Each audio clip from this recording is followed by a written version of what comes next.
All righty. It's always somewhat difficult to speak after we had such a wonderful um, lunch, right? But we are going to do the best we can, right? Um, Allow me to say that what I'm going to share with you, let me make sure I turn this on. Very good. Let me make sure we excellent. What I'm going to share with you this afternoon is actually coming from our young people in our Seventh-day Adventist universities, right?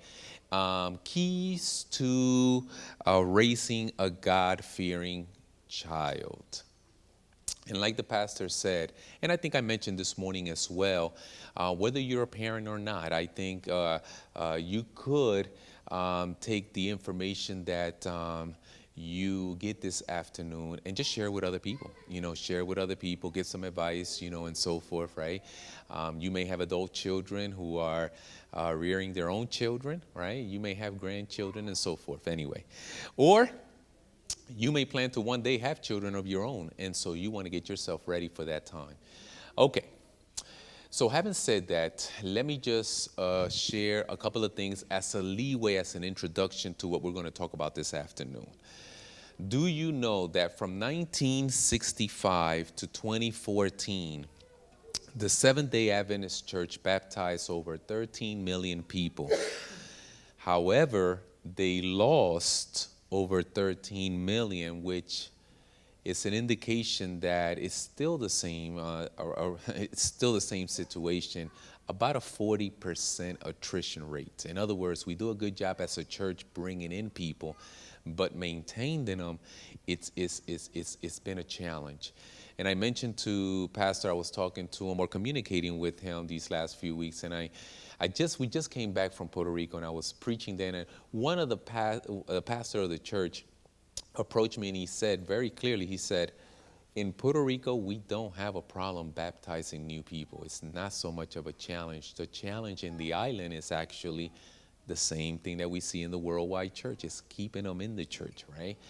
But it's interesting because out of this 40% of people who actually leave the church, over 60% were actually young people, right? And so the question then is asked, how do I raise a child that will not be part of that statistics? What can I do so that my children remain in the church? That's basically, and there's been books written about this topic because it's a very important topic. 60% of those who leave the Adventist church are young people. I mean, that's a concern, right? So what do we do? How do we rear children? We did a quantitative study, and we used multivariate analyses. I have my colleague here. He knows exactly what I'm talking about.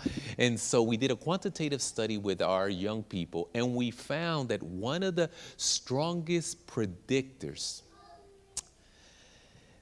to having a God-fearing child is not so much that they are religious, it's the type of religion that the young person practices. The type, not the fact that they're religious. It was one of the strongest. In fact, it was stronger in our Adventist system than peer association. In other words, it was statistically significant, peer association, but not as strong as the type of religion. So in other words, it is important that the friends that I associate and that I choose will help me be able to stay in the church, right? That is important, but the type of religion. So having said that, the key to raising a child that will be God-fearing is to put them in a position in which they will practice the type of religion that has been known to keep children within the church. And the way we measure that is we realize that, let me make sure, yes, we realize that the type, and it's in the second and in the third bullet, the type of religion practiced by young people was found to be a strong predictor of future sexual activity, and sexual activity prior to marriage was a strong predictor of their walk with God.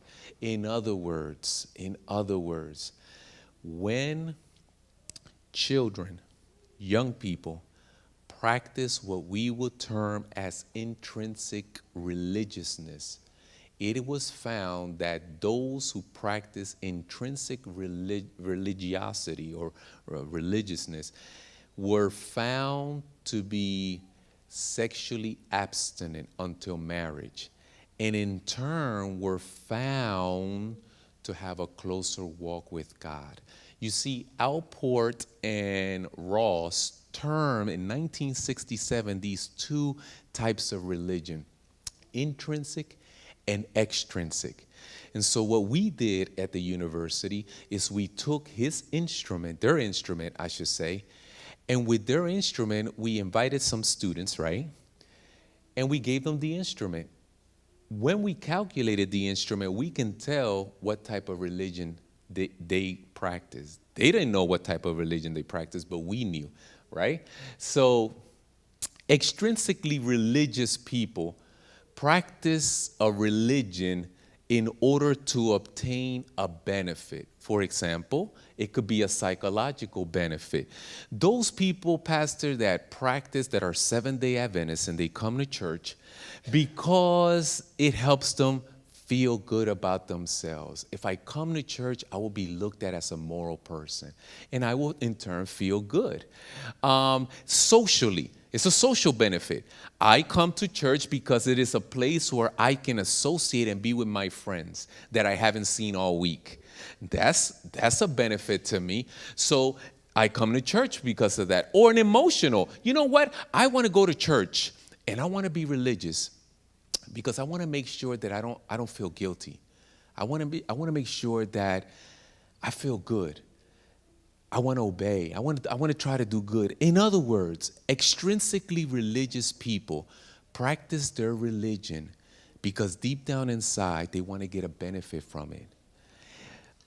Intrinsically religious people, on the other hand, practice their religion in order to establish a close, intimate, and continuous bilateral, the word is key, bilateral relationship with God.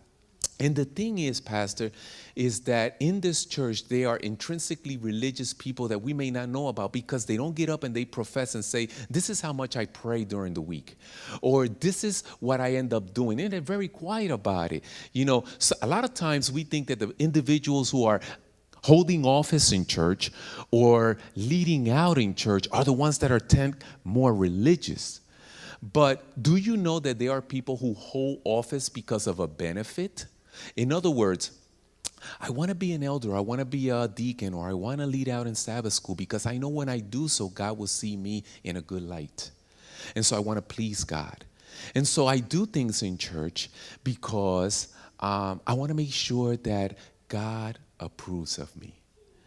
Those are extrinsically religious people. What can I do because of an external benefit? Intrinsically religious people are people who spend a lot of time with God daily, and they have that one-on-one, that bilateral relationship. You and I may not even see it or know about it. So what I'm saying to you folks is that when we did our quantitative study, the biggest and strongest predictor of having a God-fearing child, young person, is basically the type of religion that they practice. Intrinsically religious people have been found to depend on God and be naturally obedient to God. Okay, so why do I say that? And I preface what I'm going to say by saying that because if I raise a child that I put him or her, no matter what age, in a position where they learn how to practice intrinsic religiousness, I don't have to worry about it. Let me tell you something. Pastor, it's not a need about getting up here and telling all the young people, practice abstinent. Please do not drink, do not smoke, or do not have sex before marriage. I mean, that's the message the church has been saying for many years. If we put the child from very little going up, right, through all the years, if we put them in a position to practice intrinsic religiousness, we don't have to put that much emphasis because they themselves are going to be sexually abstinent. They themselves are going to choose the right people that will lead them to stay and maintain a bilateral close relationship with God. And so a God-fearing child has to do not so much from externally what we need to tell them all the time. It's basically right from a very little is to put them in a position where they practice the correct type of religion. You know, in our Seventh-day Adventist church, people tend to say that there's two groups. There's the conservative Adventists, and there are the liberal Adventists, right? And then you go to certain churches and certain parts of the country, and there are some things that you're allowed to do, and you go to others and be like, no, we don't do those type of things, right? But I'll be honest with you. In the Seventh-day Adventist church and in any evangelical church, what you really have is people who practice this two type of religion, intrinsic and extrinsic religion. Okay, so I want to go ahead and show you. I want to show you because before I show you this, you will see when we invited the young people and we determine what type of religion they practice, intrinsic or extrinsic. We then move from our quantitative study to a qualitative study to then understand how do I raise a child that would eventually practice intrinsic religiousness. Because if I get to do that, I don't have to worry about my child not having a close relationship with God or my child leaving the church. I don't have to worry about any of that, okay? So what are some of the things that we'll see? Right? This is basically the methodology and what I told you. I just want to say one thing. When we divided, and we didn't tell them, we didn't say to the young people, you know, at Oakwood or Southern, we didn't say to them, hey, by the way, you practice extrinsic religiousness. Or we didn't say to them, they didn't even know. We just put them in focus groups. So those who score high on extrinsic religiousness, we put them on one side, and the other one, we put them on the other side. And we wanted to do a focus group to understand how did they get to the point to practice that type of religion. And so this is what we asked them, and this is the answer. And I want you to follow me so that you get a clear picture of what it is to practice the type of religion. Because it's not just the young people, it's also us too, okay? So we asked them, what does it mean to be a Christian? And by the way, the scientific journals, and I can get you the one at Andrew, all these things that I'm going to share with you are actually published if you want to go ahead and read more about it.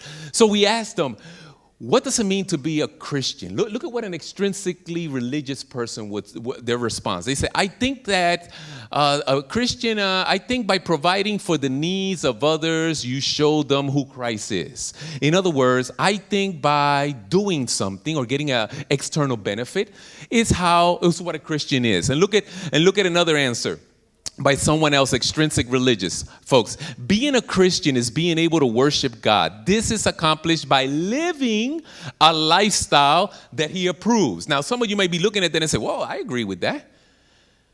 But religion is not about really the type of things that you should be doing. It's the type of things you allow Christ to do in you. It's two different things. Intrinsic religious. Now, what's interesting is we knew who was intrinsic and who was extrinsic. It was so interesting when we started getting their answers. Intrinsic religious a student would say, being a Christian is about allowing Christ to make changes in your life. I know for me, when I am afraid of certain things, I have to realize that it's not about me. It's about him. I have to succumb to him. Do you start seeing the differences in the type of religion? And now these kids said these things. Now, why is it important that what we're going to talk about? Because you're going to see that both type of kids are religious folks, and we see them in the church. I'm not talking about whether you need to raise a religious child or not. I'm trying to talk to you about how to raise a religious child. In other words, our study indicated that those who practice intrinsic religion are sexually abstinent, walk with God, choose peers that are going to help them spiritually, and those are the type of things you want to strive for your own kids. Or people that you associate with, your grandkids or other people that you know. So now that we know the difference, let's go into family devotion. Now, do you know that, Pastor, in our churches, very fewer and fewer marriages, couples, families are actually having family devotion?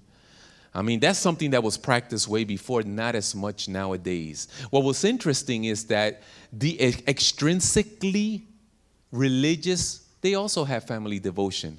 It's not about family devotion, it's how family devotion was conducted. Let's take a look. Family devotion, extrinsically religious students will say, remember, this is one of the students, I used to hate, and they kept emphasizing, hate when my mom would wake me up before she went to work to have devotion.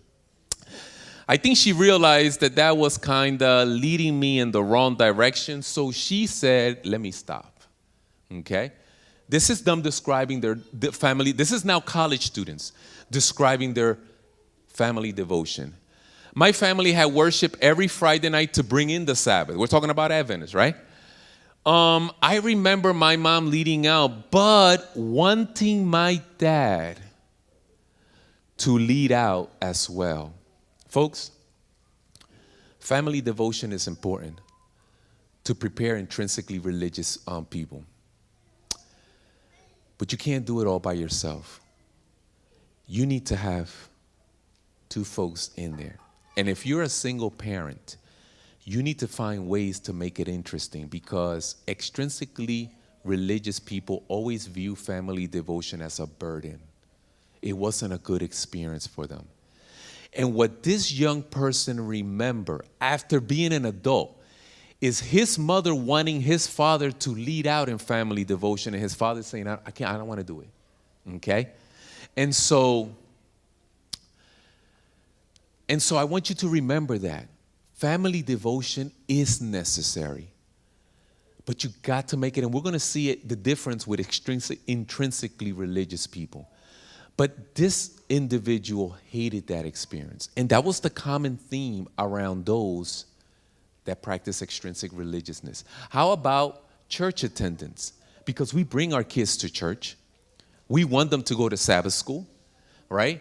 Extrinsically religious kids also went to church, our Seventh-day Adventist church. This is what it says. My parents always said that it was important to keep company with those who share similar beliefs. In other words, that's the reason you need to go to church. You go to church so you can make friends and pathfinders and adventures, because those are the type of kids that I want you to be with.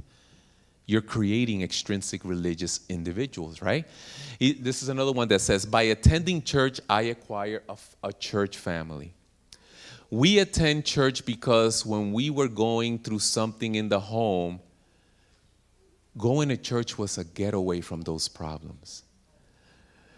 Going to church was important because the pastor is supposed to give you that extra blessing that you need.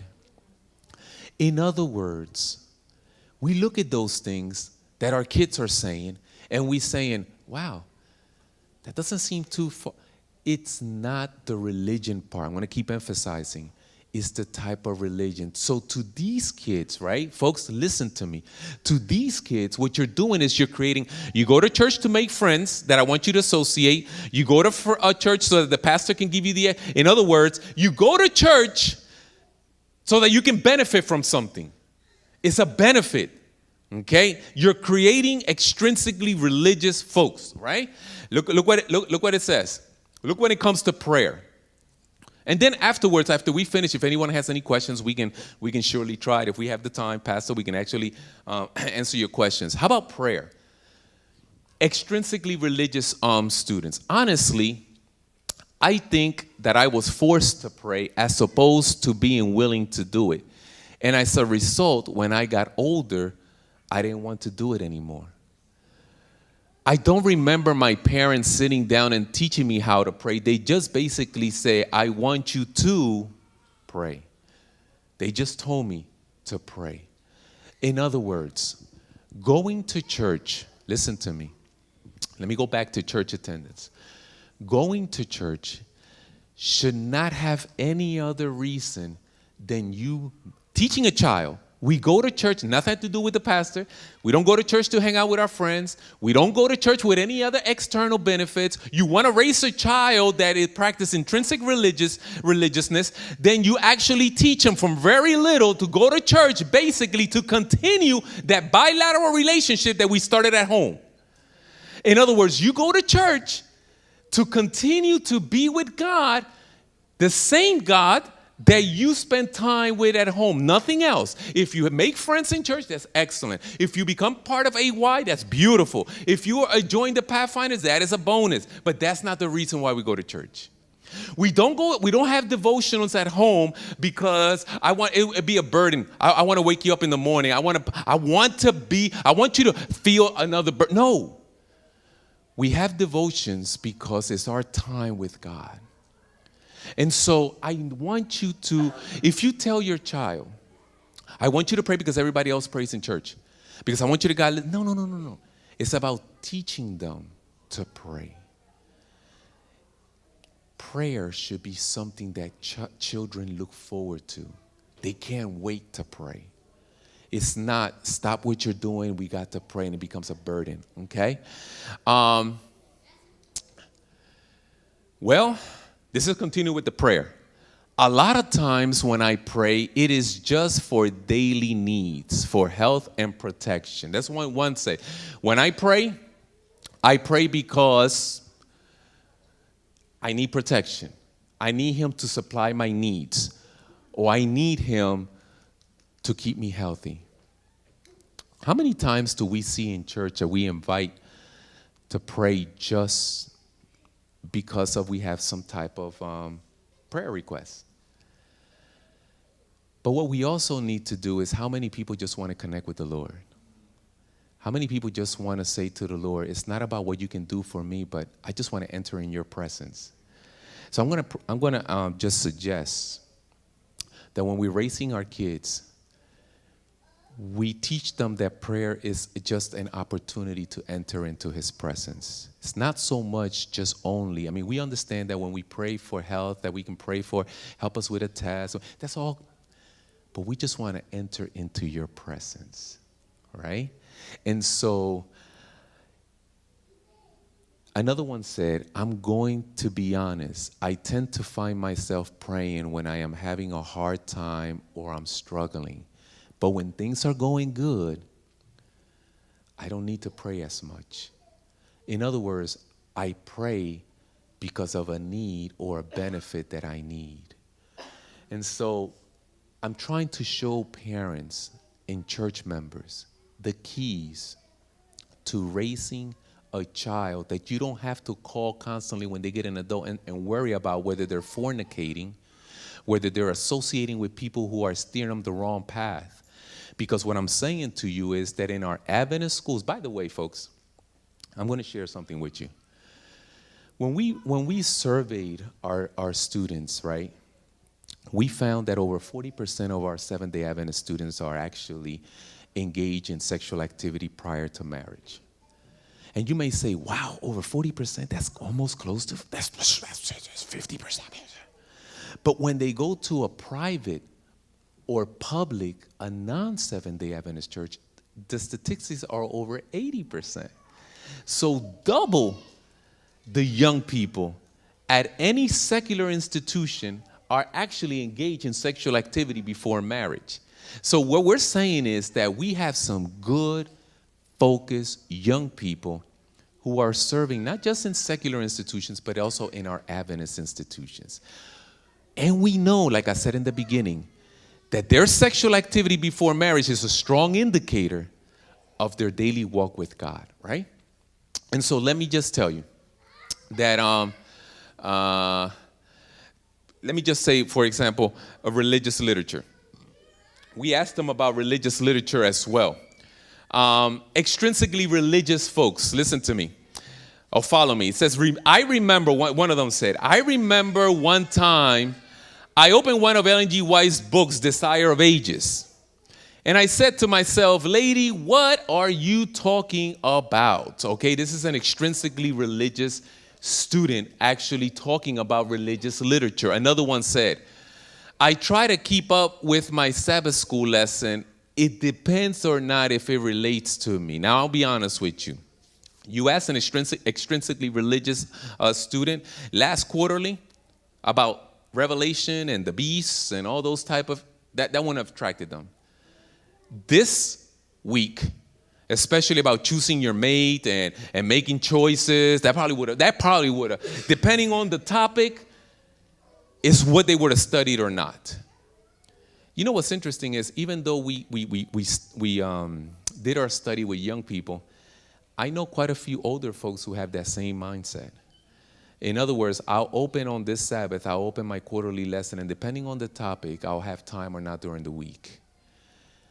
How many of us have actually read some of Sister White's books? Okay, right. And so we are actually looking at the way we're actually, and not just reading them, but actually enjoying them. Okay? Now, those who are extrinsically religious, when it comes to family devotion, when it comes to church attendance, when it comes to prayer, just their mindset a little bit. How about intrinsically religious folks? In other words, that's what we want to raise. And what do I need to do to raise that type of child? Intrinsically religious student, we asked them about prayer, just like we did with the extrinsically religious. And look what they say. I've learned that prayer is a life preserver.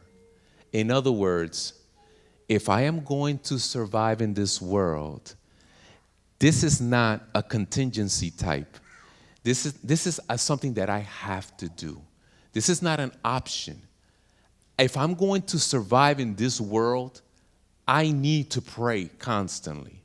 So intrinsically religious people view prayer as a life preserver. They also view it this way. I pray because I need God, because I can't make it without him.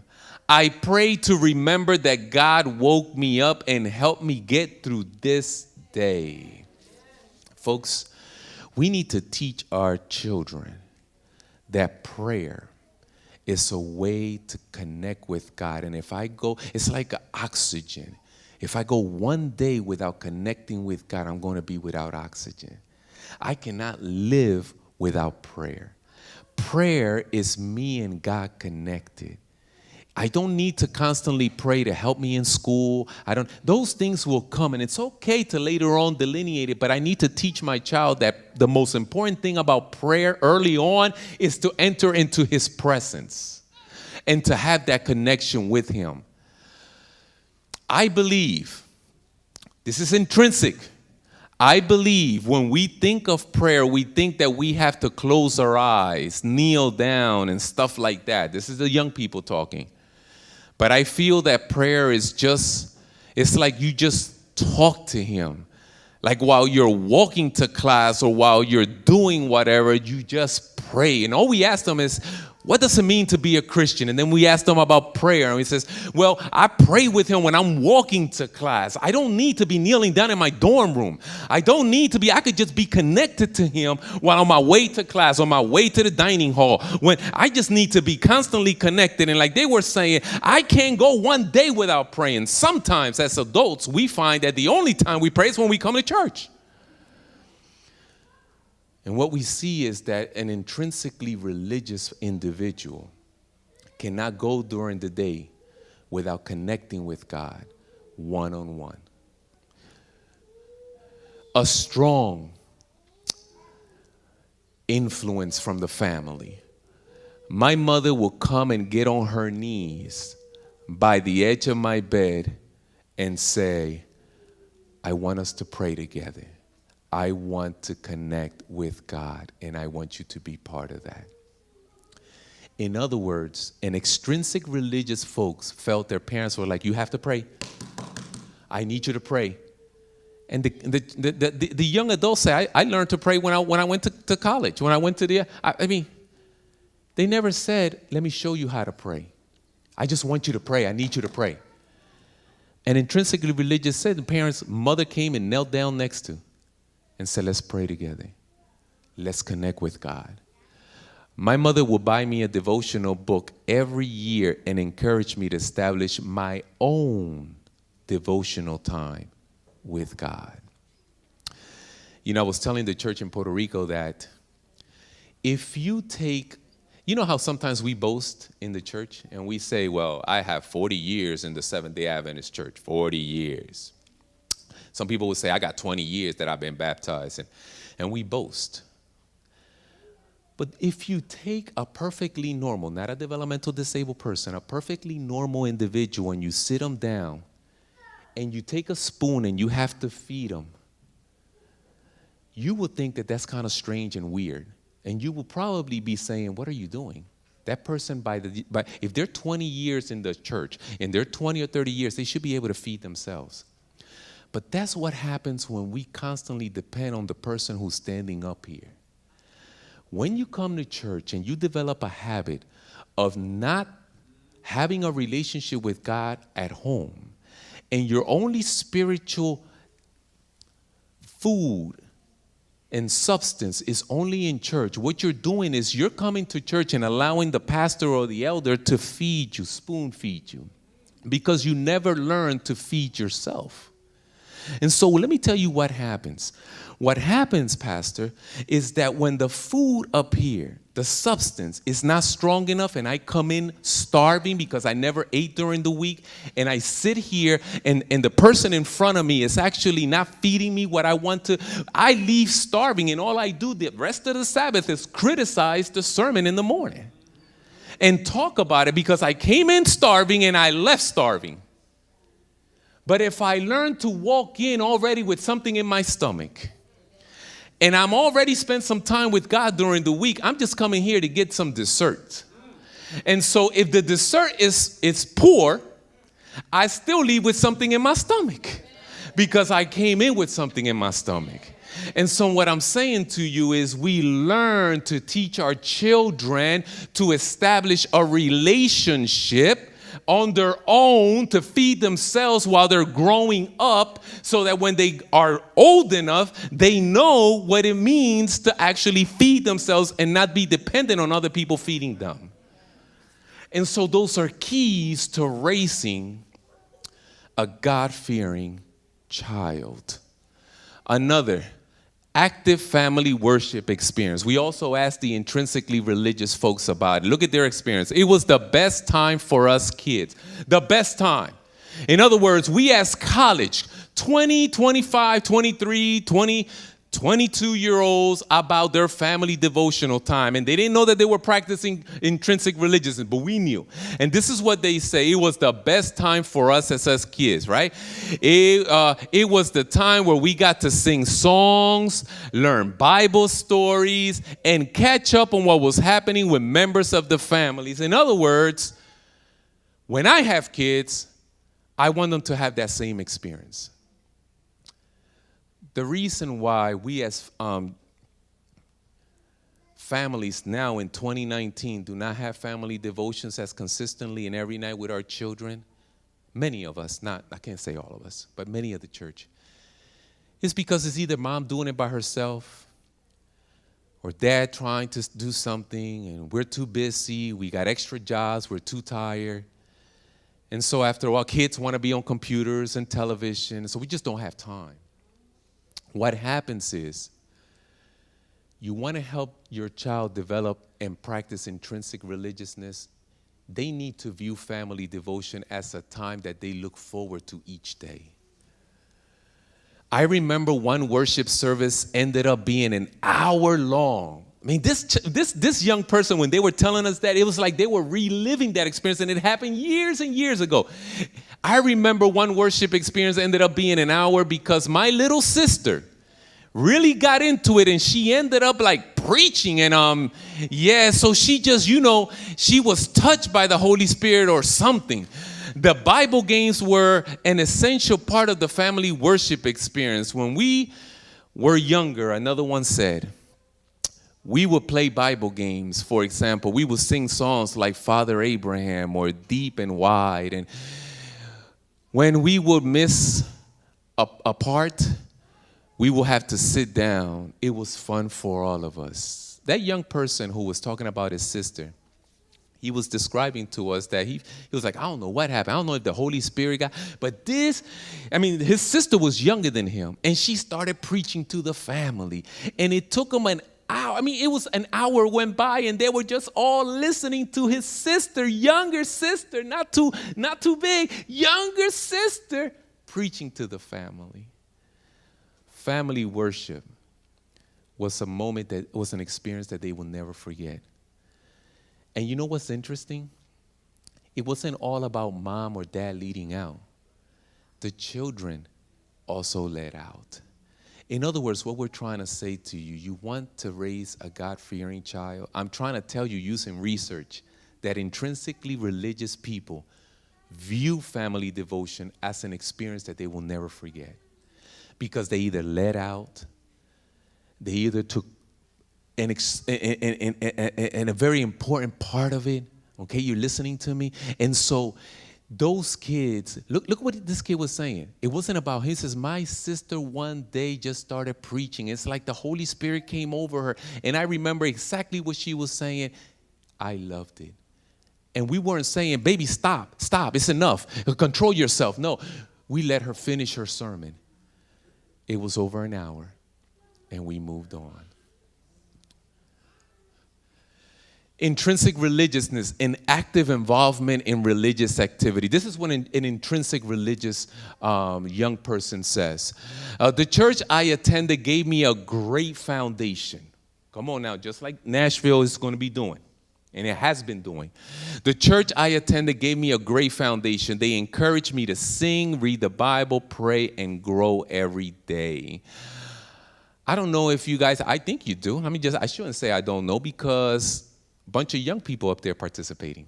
You're giving them opportunities to lead. Okay?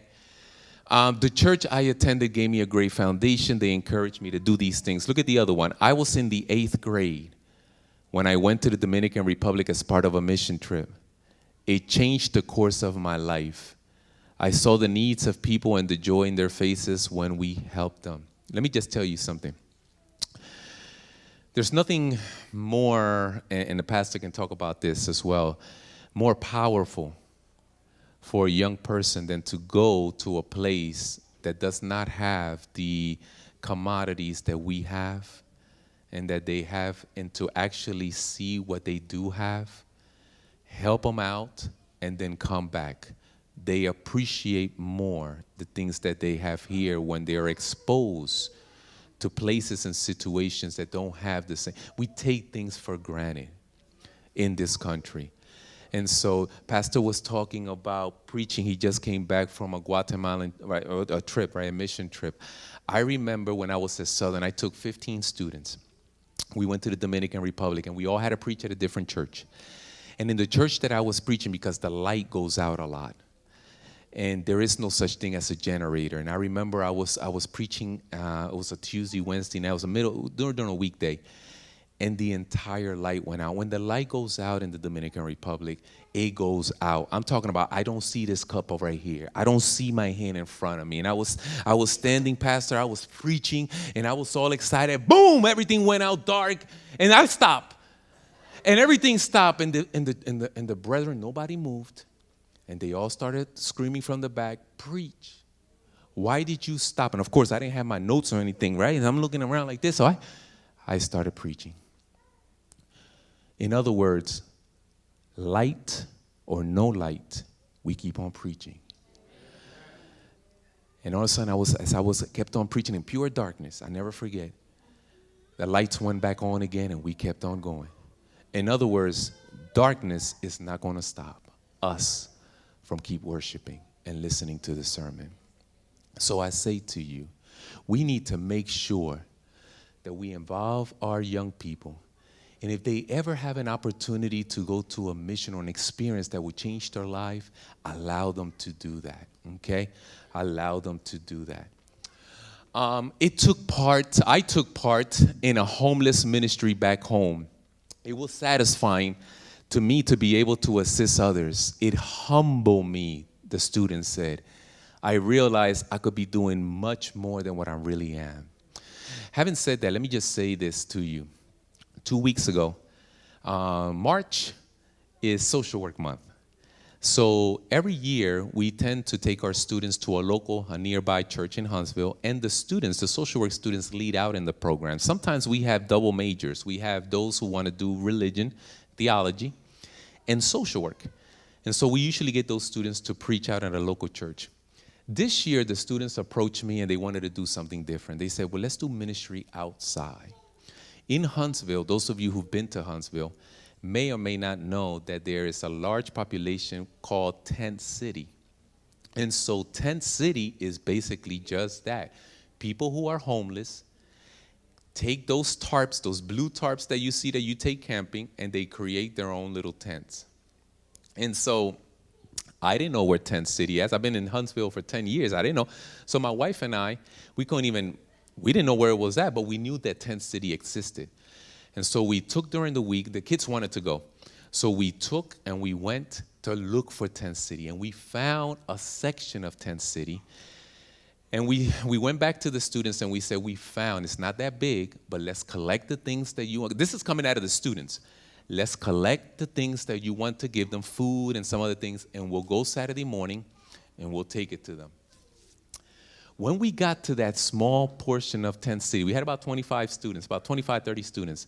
When we got to there were two gentlemen from a Christian church, not Adventist church, they were from a Christian evangelical church, who were there, and they saw us carrying some of the food, going to this little group. I think there would have been like maybe 15 families or so. And they approached us and they said, we can take you to a larger place. We didn't know, so we said, fine. So what I did was I divided the group and I sent a faculty member with part of the students to stay in that section. And then I took other faculty member and other students and we went to the larger group. And these two gentlemen were nice enough to take us, because what it is a very hidden place. And when we got there, Tent City is for homeless people who create their own tents, their own living conditions, but they also have like a mayor, they also have their own leader, and you just cannot just walk up in there, and you need to have that contact. So these two gentlemen were nice enough to actually take us there, introduce them to them, and we actually gave them food and things that they needed. What was interesting was that we asked them, we said, we want to pray for you. And the folks there, the homeless folks, they quickly got in a circle and they took, they were dirty and, these people are in need. But they started holding hands. And I remember the lady next to me reached out her hand and I looked at her and I put my hand there. But I'll be honest with you, I thought about it and I said, I need to hold her hand. And so we held hands, the students held hands with them and we prayed.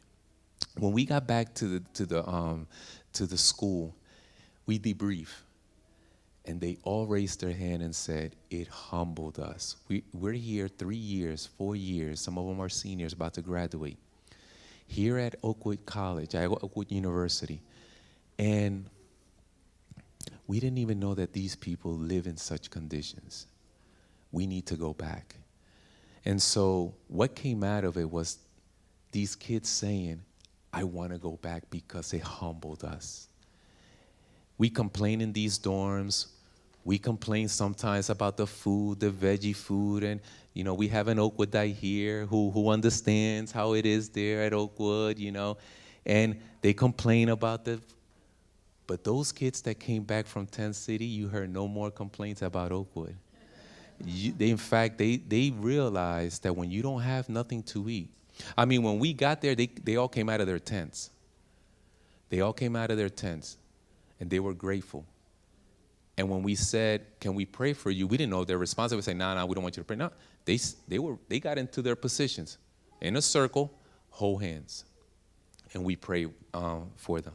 So when you're raising your kids, and there's opportunities for them to serve those that are in worse situations or in need, give them that opportunity. One day, I woke up late. This is powerful, folks. I woke up late with only 15 minutes before the start of class. I was very, very hungry that morning, but I cannot imagine starting the day without connecting with my Father. I chose to spend time with him and skip breakfast. After reading and praying, I went straight to class. Intrinsic religious folks. In other words, I woke up, I was hungry. I had 15 minutes. I had a choice. I could go to the dining hall and pick up food and eat on the way to class and not connect with my Father. But I cannot fathom, I cannot just think about starting my day without connecting. So I prefer to connect with God than to go get my breakfast. So by going to class on an empty stomach, but having connected, I realized that while I was in class, I wasn't hungry anymore because I put God first in my life. But this young person who's 23, when he was 5 or 4 or 3 or 6, was taught to eat, was taught to nourish himself with God individually, was taught that you cannot leave the house without connecting. We cannot start without connecting because spiritually speaking, the middle of the day, the sun is hot. When we leave in the morning and we don't connect, we're going to find some situations in our lives, whether it be at work or in school, where it's going to get the heat, that the temperature is going to rise. And if we didn't eat early on in the morning, we're going to get burned. And so when the sun is in the middle of the day, 12 o'clock or 3 o'clock in the afternoon, and it's hot, and when we get confronted with challenges at work or challenges in school, or the devil is there tempting us, but we connected with God, we got more power to get through the day than if we just go and meet the hot part of the day on an empty stomach. And so intrinsic religious young people learn, choose to be nourished individually rather than physically, because they cannot, I cannot imagine, he was saying, starting the day without connecting with him. What type of religion do we want to practice? Intrinsic or extrinsic? Do you know that our children tend to practice the same type of religion that we practice? We just teach it to them. What type of religion would we like to put our children in a position to practice? I want to leave you this afternoon wanting your children, or putting them in a position to want to practice, I should say better, intrinsic religiousness. Because when they get to college and we do a study, what we're going to find is whether they practice extrinsic or intrinsic. And we already know that intrinsic religious students are focused. They tend to associate with students who practice the same religion. They tend to connect with God because, as one of them say, God is my life preserver. I cannot survive in this world without connecting with him. Okay? And so we want to continue to teach them to pray, have family devotion. You know, folks, it is so sad when we blame the church, blame Sabbath school, blame we don't have a strong Pathfinder club, or we blame others for things that we could be doing ourselves at home. And so, yes, we need to have a church that have all those strong ministries, because let's be honest, we have a lot of families in all our churches that come from single-parent homes. And those that come from two-parent households sometimes still need a lot of support. So yes, we do need ministries, but we cannot expect to develop intrinsically religious children dependent solely on the church, is what I'm trying to say. Although I have focused on religiosity because it was the biggest predictor, there were other factors that also lead our students in the right path. For example, those associated themselves with individuals that embraced a sexually abstinent life, they were also a strong predictor. Students who had a confidence, now this is big, we're talking about self-efficacy over lunch, but students who had confidence, self-efficacy in reading sexually, who had higher levels of self-efficacy also chose sexually abstinent life. And females tend to be, in our Adventists, tend to be a little bit more more likely than males to choose that type of lifestyle. In fact, on Tuesday, I'm going to be presenting a paper to my colleagues. It's more a quantitative study, and we found, statistically speaking, that there is a difference. Females do tend to have higher levels of self-efficacy than males in our Adventist schools, as well as we looked at some of the races. And we looked at Caucasians, African Americans, Latinos, Asians, and those that are classified or view themselves as mixed race. Okay, and we looked at differences in there as well. Okay, I want to leave you with this, Pastor. I want to finish with this: Spirit of prophecy. You guys already read this before, but I want to share it with you.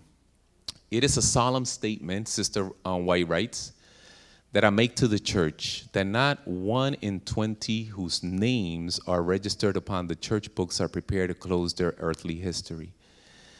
They are professedly serving God, but they are more earnestly serving mammon. 1 in 20.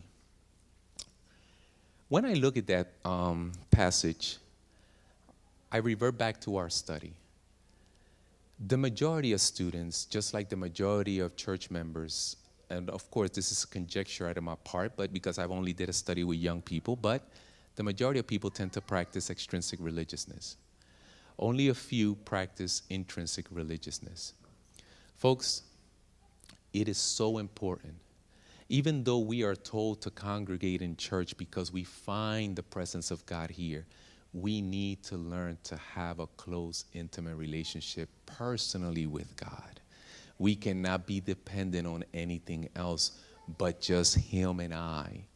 And so 1 in 20 deals with 1 out of every 20 individuals who actually have that close, that Enoch experience. God said to Enoch, I got to take you with me because you've established such a close bond with me that I need to continue that, okay? And so I got to take you with me. That's why he disappeared. And so that's what we need to establish. So parents, I'm just going to tell you, raise your children to establish that same relationship with God. Any questions? So, Pastor? Yeah, if anybody has any questions, I'll pass the mic. I think we are done. If not, we yeah, will. over here. Okay. I was going to pray. I was ready to pray to end. All right. Okay. I just wondered if this is going to be taped so we can watch it again later. Well, if it's not been taped, then it's too late. Not sure about that. sorry? I'm not sure. I think we did. You could request a DVD. Okay, very good. Okay, so those of you who want a copy, let me know. Just have a quick question. Thank you so much for a great presentation. I did my residency in Loma Linda, and I kind of understand some of the things that you said. My question is, have you looked at if there is any difference among the different cultures, being intrinsic, extrinsic? I feel like some of the values that we pass to our kids are different from culture to culture, from family to family, and I feel like that's a big influencing factor in how we raise our kids, in addition to the most important things that you said. And I was wondering if you looked at that and see if you noticed any difference. No, because I would need, first of all, the topic, I would love to look at that. But what we find at Oakwood, okay, now Oakwood has a growing Spanish church on campus, right?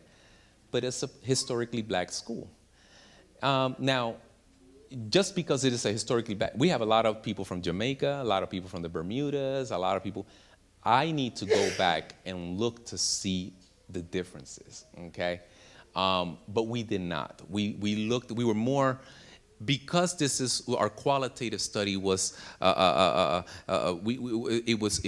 was running off our quantitative study, and our quantitative study that the type of religion practice really was an indicator of how they will actually remain or not remain or walk with God. We kind of focus on religion rather than racial cultural differences, but I would love to take a look at that. Thank you. In the Adventist Church, we emphasize a lot about Daniel and his three cohorts. Yes. Could you pick out from the scriptures characteristics that would determine, if you were to put these characteristics in the author in 1967 study, to state emphatically what side of the issue they would come on, whether it's extrinsic or intrinsic? Now, let me see if I understand your question correctly. So I want to make sure I answer it as closely as possible. You might want to hold on to that mic first, because I want to make sure. So you're saying, are there any biblical characters? I'm trying to understand. Characteristics. Characteristics, yes. Right.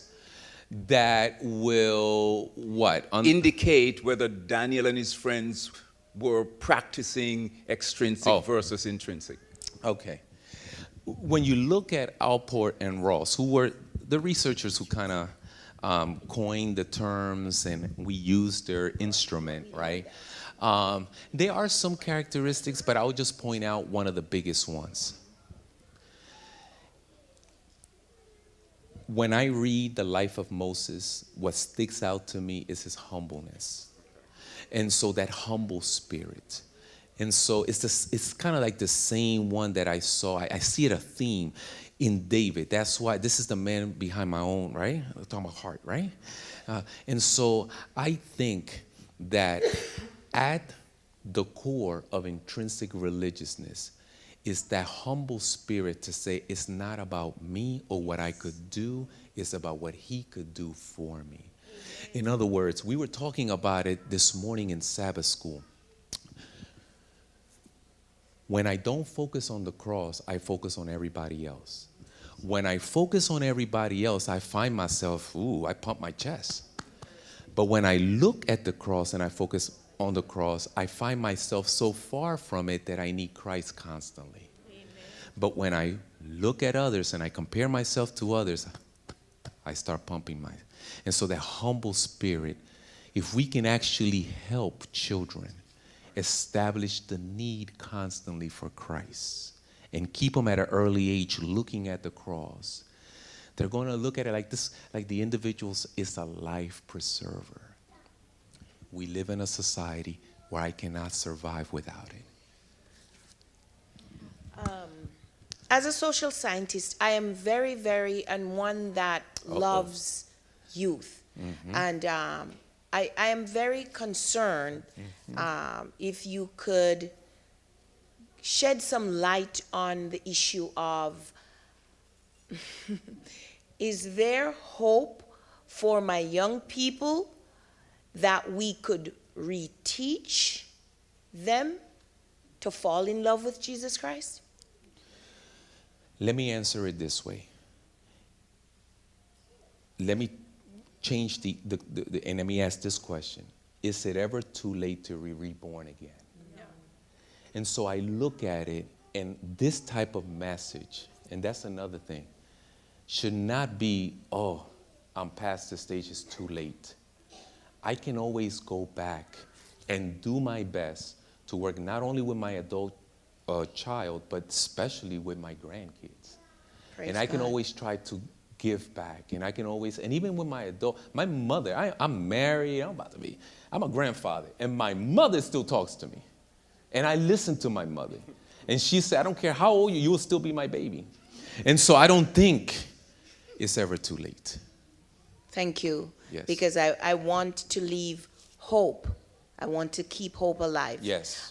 Another question I want to ask is the fact that females in your study, that females were higher being self-efficacious.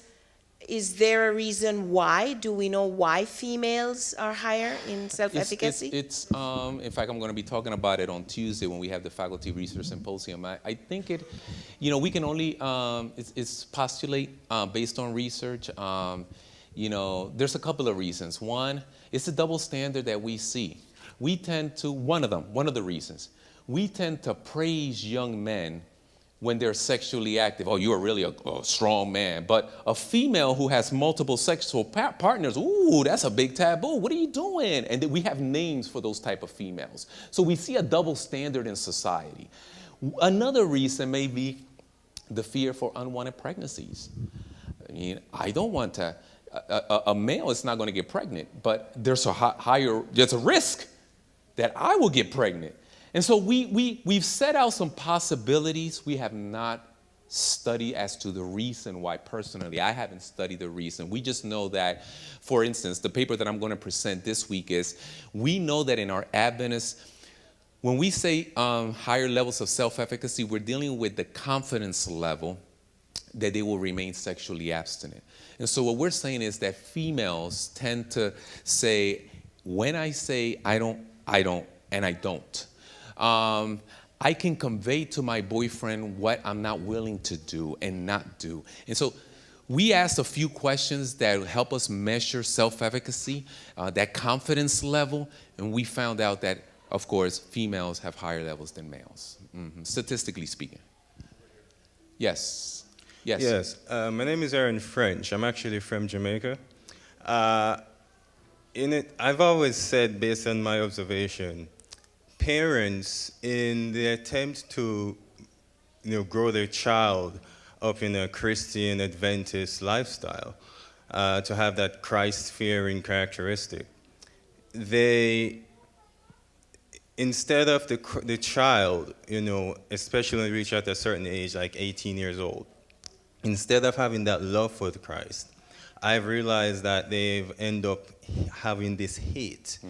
What I've always seen is, because they've been so, in a way, caged up, not being able to go out, not being able to explore their own self. Everything from the beginning was just based on what the parents had said. And because of this, the moment when they get the chance, it's no longer about God.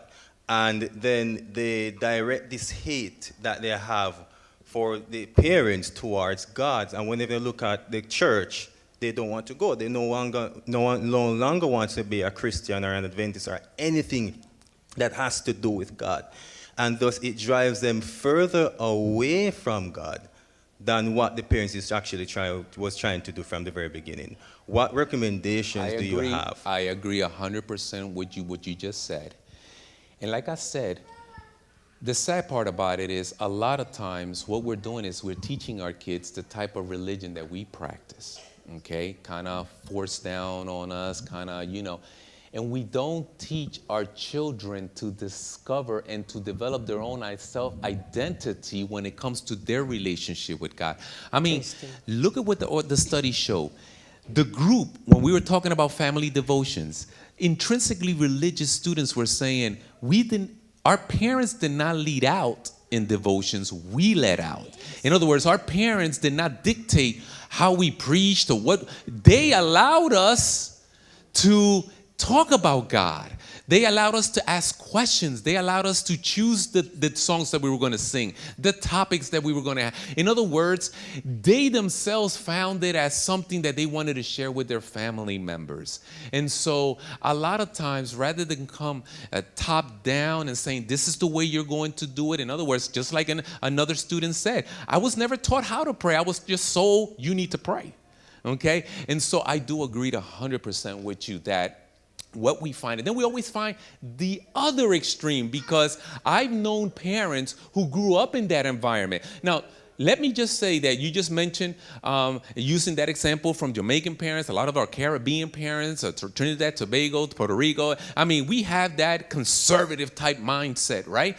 But they love their children. They just think they want their child to grow up in a Christian church. That's why I said the key, it's not so much religiousness, it's the type of religion, it's how they practice, not being religious, it's how they practice their religion. And we need to develop that and cultivate that early on. And so I agree 100% with you. So it's allowing them the opportunity, showing them, talking to them, and allowing the opportunity to have them express their religiousness in a safe environment. Very good. What if it's about choice? Because we and Pastor Wednesday night were kind of talking about this a little bit. I did not know all these words that you were talking about. But I find myself... Me either. They just made up. Don't worry about them. I teach my we had family worship, and I'm listening to you, and it was the ideal thing where my kids then would lead out. Sometimes we will lead out. And I find that my kids then that takes to the introvert, or what you say, those are the ones that are successful. But the one who choose to, yet they were having the same teaching. How is that possible? And I even were telling Pastor Wednesday, I said, my son that died, I told him, I used to stress a lot, and I used to share with him my experience with God and how the church have grown me to trust God and how to experience God for my own self. And I used to tell him, I don't want you to hear what I'm telling you. I want you to get to know this God that I'm talking about for yourself, so that when you're faced with trial, you could call upon your God and say, he will help you. And he was like, I was talking a different language to him. And I would stress this so much. I remember one day, he was making choices that wasn't so correct. And I was so tormented by it that I was praying. And I went into my daughter's room, and I find a book about choices. It was a devotion book. And I picked a book like, yes, Lord, thank you. So what we do, we couldn't have devotion like how we normally have it in Belize. What we do, I would have him read it as we were driving, and then we will discuss about it. So I'm like, what went wrong where these kids went in different ways? And yet they have the same worship and the same teaching. You know, just the way you're posing the question, you're leading yourself to saying, where did I go wrong? And then you're putting it all on you. But let me try to answer your question. Let's go to the very beginning. Adam and Eve put Cain and Abel in the same household, yet they themselves chose different paths.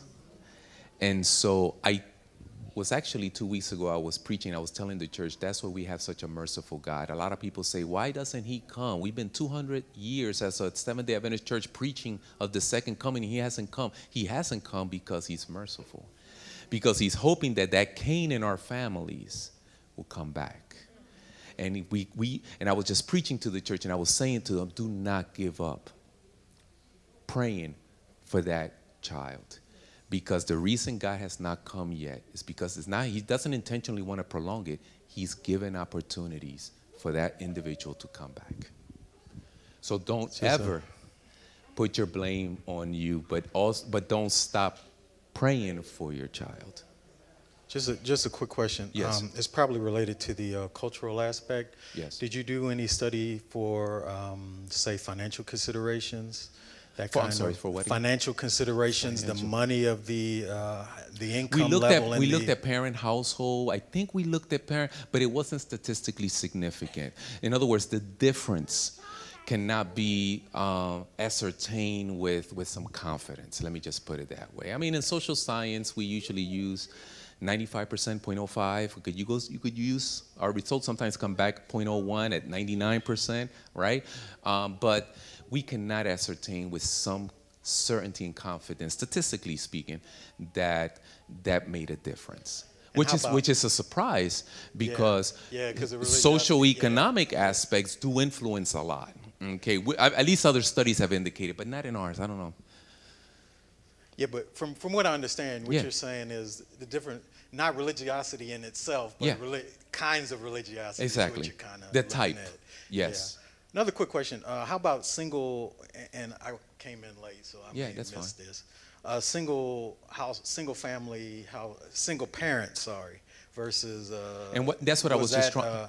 And versus a two-parent household, Yeah, and was that's what I was that, just trying to. We did look at that variable, but did not come back as statistically significant. That didn't come out significant, and we did okay. not focus on it. I'm sure, however, that in the literature there are other studies that parent households, socioeconomic, like money, financial, that all contributes. But in our study, it did not. What's your guess on the financial aspect? What's your guess of how that would affect? Okay, well, let me take you back to the parent. Okay. What we did find, and I think that's the reason why it wasn't statistically, we found that there were a lot of extrinsically religious students coming from two-parent household. And not just two-parent household, both of them were active members in leadership position. So it's not so much the type, because we also had intrinsically religious students who came from single-parent household. So it's what you do with them in wanting to fall in love with God individually, independently, rather than the family structure. Of course, the ideal, I'm not saying okay, hooray, the ideal is to have a two-parent household, but it does not keep someone who's raising their children by themselves to say that will never happen to my children. Folks, I want to thank you. We have one more. I got a few more. Okay. I want to thank you for the time spent here. I really enjoyed myself here in Nashville. Jennifer. I think you also had your hand up, right? Okay, so we'll get you afterwards. I'm a single parent Yeah. with 2 boys.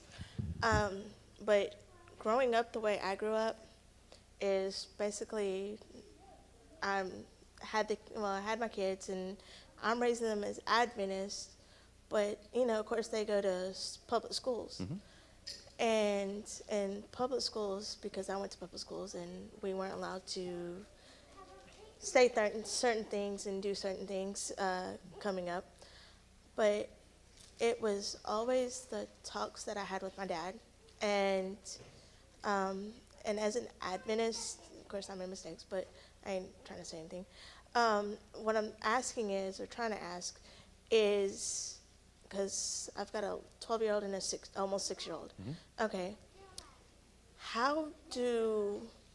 and especially being a single parent and a female, how should I, or how can I keep pushing, or not really, or exploring, I'll put exploring, and keeping them in church-related activities, because I've got one in Pathfinders, I got one in Adventures.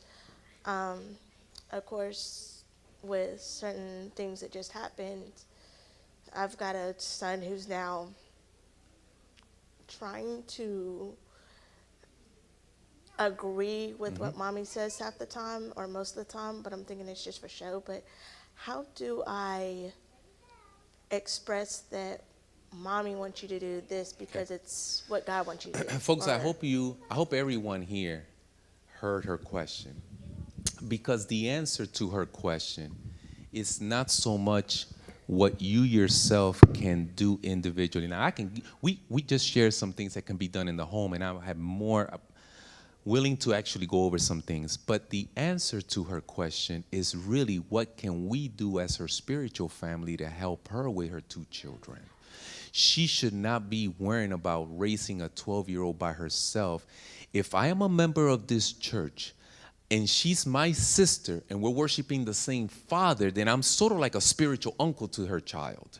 And I should come across, because let me tell you something, I went to public schools as well. I tell my daughter all the time, who's at Oakwood, I wish I would have had the opportunity that you had to go to an Adventist school. I did not, okay?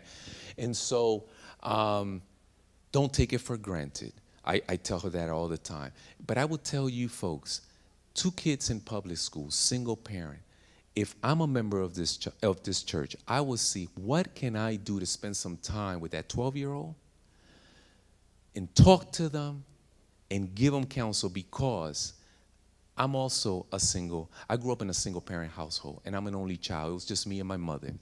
And if it wasn't somebody in the church who pulled me to the side and at the age of 18 said to me, you know what, I'm going to give you piano lessons. I don't play the piano, but the time that I spent with him led me to go to community college. And after I went to a community college, I went to a 4-year college, and then I went to my master's, and then I went to my PhD, and then I did a postdoc. Somebody said they were doing it. I went to Loma Linda as well, do a postdoc. And so there was no stopping me just because somebody in the church took time to talk to me. And so folks in this church, there are more people like that. If we come to church and we leave like nothing, I can't worry about the person sitting next to me, then what's going to happen is I'm just worrying about me. I'm going to be consumed with me. But if I look around and see who needs my help, if I rather than just sit by and stop telling, constantly just tell her children, shh, hey, let's have some respect, and constantly just be, if I rather just sit down and talk to them and say to her, you know what, my wife and I would like to spend some time, or I have some horses, or I want to do this, or I want to go to a basketball camp.